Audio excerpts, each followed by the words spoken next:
Guys वो कविता तो आप लोगों ने सुनी ही होगी कि लहरों से डरकर नौका पार नहीं होती, कोशिश करने वालों की कभी हार नहीं होती।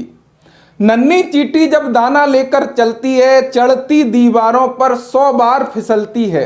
मन का विश्वास रगों में साहस भरता है, गिर कर चढ़ना चढ़कर गिरना ना अखरता है। आखिर उसकी कोशिश बेकार नहीं होती, कोशिश करने वालों की हार नहीं होती। लेकिन यदि यहां पर कोशिश गलत डायरेक्शन में करोगे तो आपकी कोशिश बेकार हो जाएगी। तो आज की इस वीडियो में मैं आप लोगों को कुछ डायरेक्शन देने की कोशिश करूंगा, कुछ अपने एक्सपीरियंस के बिहाफ पर कुछ बातें आप लोगों से शेयर करने की कोशिश करूंगा, जिससे जो एनएमडीसी 2022 का आप लोगों का रिक्रूटमेंट आया है उसमें आप एक सही डायरेक्शन पर चल पाओ और शायद आपकी कोशिश भी बेकार ना जाए। तो यहां पर हम लोग डिस्कस कर रहे होंगे how to prepare for NMDC exam 2022। यदि हम लोग पोस्ट की बात करें, काफी सारी जो आप लोगों की पोस्ट आई हुई है, चाहे आप लोग प्रिपरेशन कर रहे हो फील्ड अटेंडेंट ट्रेनी की, मेंटेनेंस असिस्टेंट की, एमसीओ ग्रेड 3 की, हेम मैकेनिक ग्रेड 3 की, या इलेक्ट्रीशियन ग्रेड 3 की, या ब्लास्टर ग्रेड 3 की। तो यहां पर सबसे इंपॉर्टेंट है कि यहां पर आप लोग प्रिपरेशन को अपनी कैसे आगे बढ़ा रहे हो। बहुत सारी वीडियोस हैं, सर लोकल जीके आएगा, सर यहां से इतना हम लोगों का जीके आएगा, वहां पर लोकल वाले बच्चों को लिया जाता है। जी भैया, लोकल वाले बच्चों को लिया जाता है, मैं आपकी बात को एक्सेप्ट कर रहा हूं। क्या वो लोग आपसे कम मार्क्स लेकर आते हैं, उस कंडीशन में लोकल वाले बच्चों को लिया जाता है, या आपसे ज्यादा मार्क्स लेकर आते हैं? सर एग्जाम पैटर्न में कुछ ऐसा सिस्टम बना देते हैं कि जो आप लोगों का जीके का क्वेश्चन आ रहा है वो लोकल पूछ लेते हैं। हम लोगों को लोकल का सोर्स ही नहीं मिल रहा है कि कहां से हम लोग उन जीके के क्वेश्चन को पढ़ें और हम एग्जाम दें, हम उनसे ज्यादा मार्क्स लेकर आ पाए। प्रॉब्लम तो जेन्युइन है, यहां पर तो भैया बात करना पड़ेगी। तो सारी चीजों के बारे में बात कर रहे होंगे। तो सबसे पहले थोड़ा सा हम लोग डिस्कस कर लेते हैं हम किस वैकेंसी की बात कर रहे हैं। जिन्होंने फॉर्म को अप्लाई नहीं किया है वो लोग फॉर्म को अप्लाई कर दीजिएगा। यहां पर जो वैकेंसी है वो गाइस आप लोगों की दोनी मलाई कॉम्प्लेक्स इन कर्नाटका स्टेट में जो आप लोगों की वैकेंसी आई हुई है उसके बारे में हम लोग डिस्कस करेंगे। यदि पोस्ट के बारे में बात करें तो काफी अच्छी पोस्ट यहां पर ओपन है। देखो, सबसे पहला फोकस आप लोगों को जाना चाहिए भैया नंबर ऑफ पोस्ट के ऊपर। यदि पहली पोस्ट जो हमारी है फील्ड अटेंडेंट ट्रेनी की, सभी को पता है कि सर 43 वैकेंसी यहां पे आई हुई है।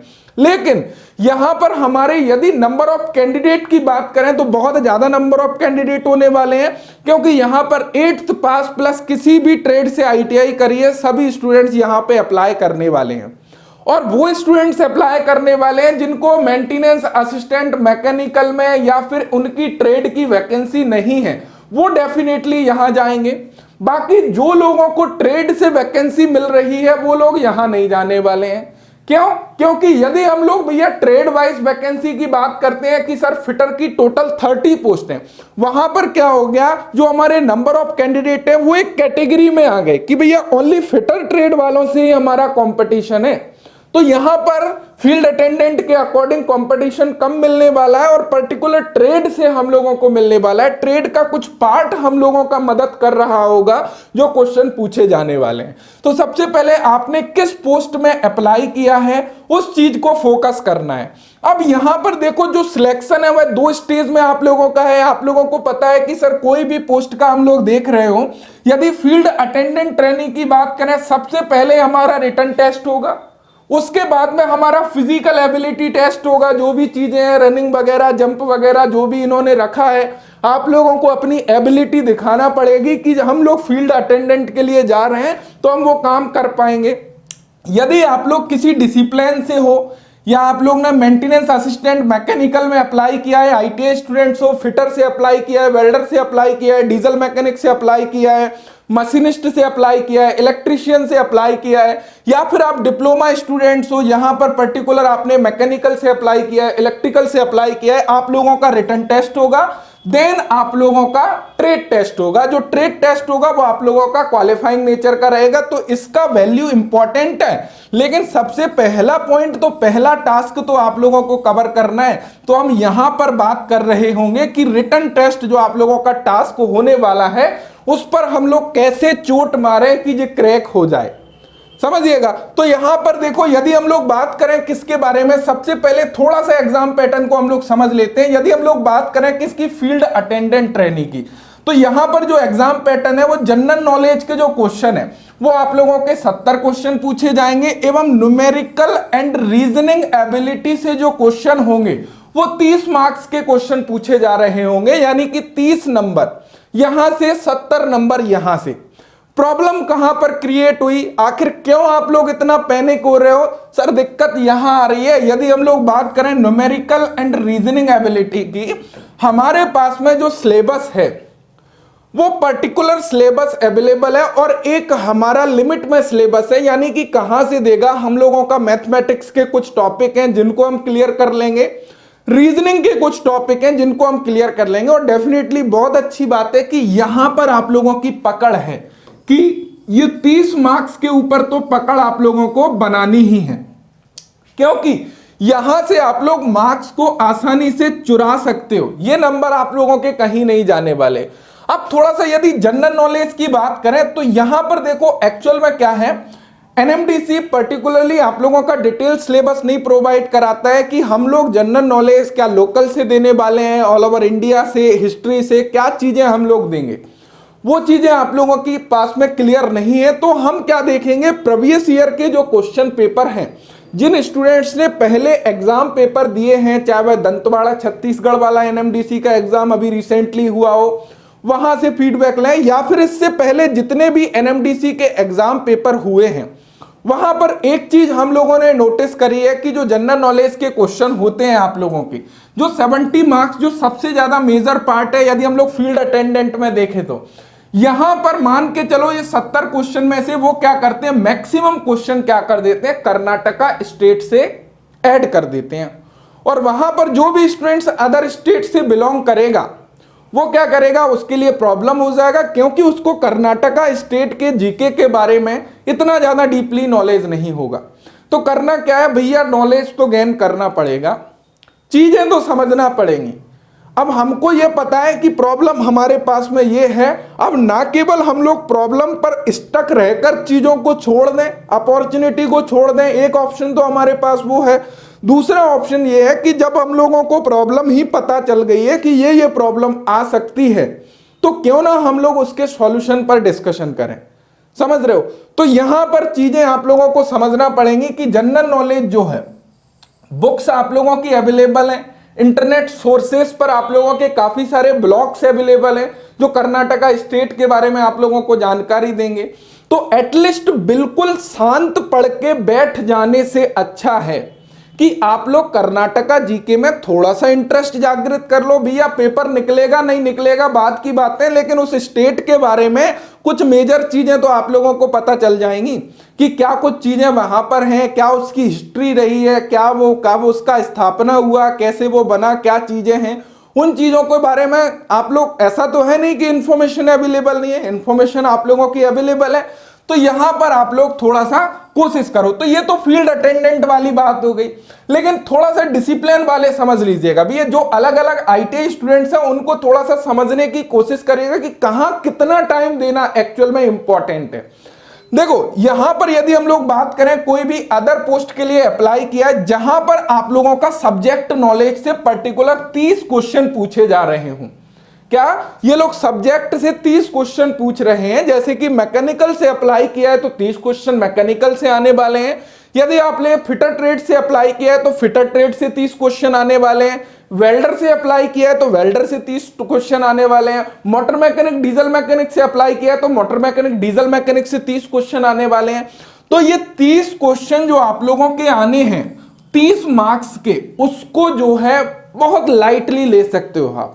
आखिर ऐसा क्यों बोल रहा हूं, यदि आप पिछले जितने भी पेपर हैं उनको थोड़ा सा फोकस करोगे, उनका फोकस यहां पर नहीं है कि हम लोग तुम्हारे ये 30 क्वेश्चन को मिस्टेक कराएं, क्योंकि ये जो पार्ट होता है, क्योंकि आप ऑलरेडी जिस फील्ड में हो, आप फिटर ट्रेड से आईटीआई किया हो तो उसमें ऑलरेडी आप डीप हो, वहां से वो इतने डीपली क्वेश्चन नहीं देता है। यहां पर आप कम टाइम भी दोगे तो आप लोगों का चलेगा, और बाकी जब आप इतने साल से भैया फिटर थ्योरी ही पढ़ रहे हो, मैकेनिकल ही पढ़ रहे हो, तो यहां पर क्या ही उखाड़ लोगे आप, समझ रहे हो? ये जो क्वेश्चन है वो बहुत सिंपल आने वाले हैं, जैसा कि हमने प्रीवियस हिस्ट्री में देखा। यदि मैं बात करूं मैकेनिकल में, बहुत सिंपल टैप डाई में मशीनिंग ऑपरेशन के बारे में, जो बहुत ही सिंपल यानी कि बेसिक लेवल की जो चीजें हैं, वो क्वेश्चन ये 30 मार्क्स के आने वाले हैं। तो यहां पर यदि आप लोग देखोगे टाइम आप बहुत कम या ना के बराबर भी दोगे तो यहां पे चल जाएगा, क्योंकि ये क्वेश्चन आप ऑलरेडी कर लोगे। मुझे भरोसा है आप लोग जुड़े हो या आप अपनी फील्ड से हो, स्पेशल टेक्नो से जुड़े हो, तो ये 30 मार्क्स का तो आप लोगों को प्रॉब्लम ही नहीं है। तो चलो भैया, हमने 30 मार्क्स तो कहीं ना कहीं से सोचा कि ये चीजें हो सकती हैं। नंबर सी पर आए, न्यूमेरिकल एंड रीजनिंग एबिलिटी। यहां पर पर्टिकुलर टॉपिक आप लोगों के अवेलेबल है। तो ये 20 मार्क्स जो आप लोगों को दिखाई दे रहे हैं, 20 नंबर जो दिखाई दे रहे हैं, यहां पर आप लोग फोकस करिए। 30 मार्क्स यानी कि आप लोगों का ये पूरे पार्ट में से 50% कवर हो रहा है। कितना हो रहा है? 50% कवर हो रहा है। समझ रहे हो? अब हमारा अनदर जो 50% है वो आना है वही जनरल नॉलेज से। वो कहां से आएगा?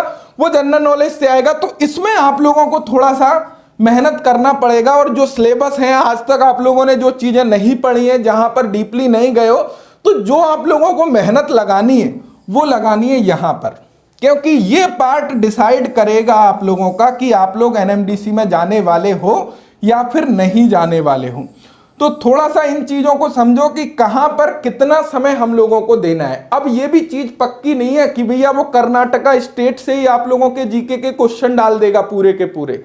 अब जो 50 क्वेश्चन है उसमें ऐसा तो है नहीं है कि पूरे वो जनरल अवेयरनेस के क्वेश्चन जो है पूरे जनरल नॉलेज के वहीं से डाल देगा। जी नहीं, बिल्कुल नहीं।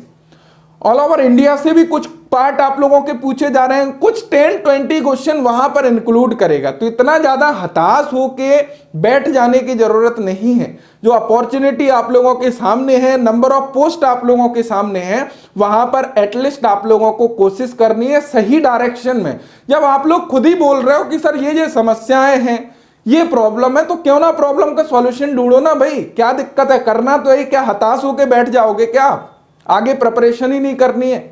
आखिर इतने टाइम लगाकर आप लोगों ने सारी चीजें करके यहां खड़े हो गए, अब वैकेंसी आ गई, थोड़ा सा क्राइटेरिया उन्होंने चेंज कर दिया, क्या करोगे? क्या कर सकते हो भैया? मेहनत तो करना पड़ेगी। तो यहां पर चोट मारो, यहां पर चोट मारो कि जो 50 मार्क्स हैं उसमें कर्नाटका जी के ऐसा नहीं है कि 50 के 50 क्वेश्चन वहां से पूछ लिए जाएंगे। जी नहीं भैया, 50 क्वेश्चन नहीं, वो मैक्सिमम 20 क्वेश्चन दे देगा, उससे ज्यादा नहीं देगा। उससे ज्यादा वही जी के पूछी जा रही होगी जो ऑलरेडी आप लोगों के अदर एग्जाम में पूछी जाती है ऑल ओवर इंडिया से।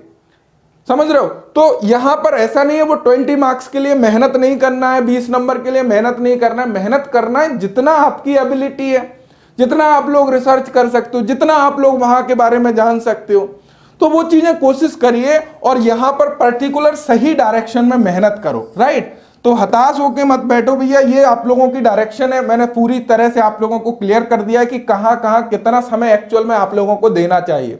यदि आप लोग डिसिप्लिन से बिलोंग कर रहे हो, इन पोस्ट में अप्लाई किया है, तो इससे अच्छी बात कुछ नहीं है, क्योंकि यहां पर आप लोग इजीली मेहनत कर सकते हो। ये 30 क्वेश्चन तो आप लोगों के पक्के हो ही गए हैं, यहां से तो कहीं जा नहीं रहे।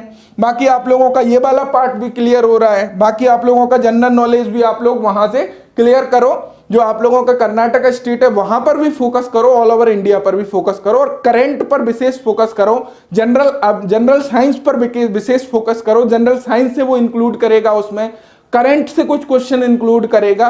तो वो सभी पार्ट को मिला के वो 50 मार्क्स बनने वाले हैं। ऐसा नहीं है कि पर्टिकुलर वहीं से दे देगा, डेफिनेटली वहां से कुछ ना कुछ क्वेश्चन देगा।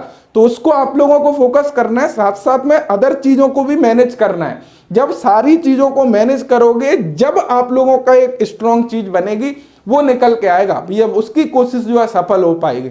सो आशा करता हूं ये चीजें मैं आप लोगों को क्लियर कर पाया होऊंगा और आप लोग इस डायरेक्शन में मेहनत कर रहे होंगे, क्योंकि फिलहाल की कंडीशन में हमारे पास में जो अपॉर्चुनिटी है वो यही अपॉर्चुनिटी है। बाकी इंडियन ऑयल कॉर्पोरेशन लिमिटेड की है, तो वहां पर भैया पोस्टें डिसाइड नहीं है आप लोगों की कि पर्टिकुलर आपके ट्रेड में या आईटीआई वालों के लिए कितनी पोस्ट हैं, डिप्लोमा वालों के लिए कितनी पोस्ट हैं। यहां पर तो हमारे सामने है चीजें कि कितनी कितनी क्या पोस्ट हैं। तो यहां पर थोड़ा सा इफोर्ट लगाना पड़ेगा, मेहनत करना पड़ेगा, क्योंकि अभी वैकेंसी हमारे पास में यही है जिसके ऊपर हम लोग मेहनत कर सकते हैं। आने वाली वैकेंसी अच्छी आने वाली है डीआरडीओ वगैरह में, तो वो चीजें आगे जो है चल रही है। यदि आप लोग आने वाली वैकेंसीज की प्रिपरेशन कर रहे हो, जैसे कि डीआरडीओ, ऑर्डिनेंस फैक्ट्री हो गया, एनसीएल हो गया, डीएमआरसी हो गया, तो स्पेशल टेक्नो एंड्रॉइड एप्लीकेशन पर मास्टर कोर्सेज जो है चल रहे हैं हम लोगों के, तो वहां पर जाकर आप लोग कोर्सेज को ज्वाइन करके उसका फायदा उठा सकते हो। एंड जो भी स्टूडेंट्स चैनल पर नए हैं वो सब्सक्राइब करके बेल आइकन को जरूर दबाइएगा।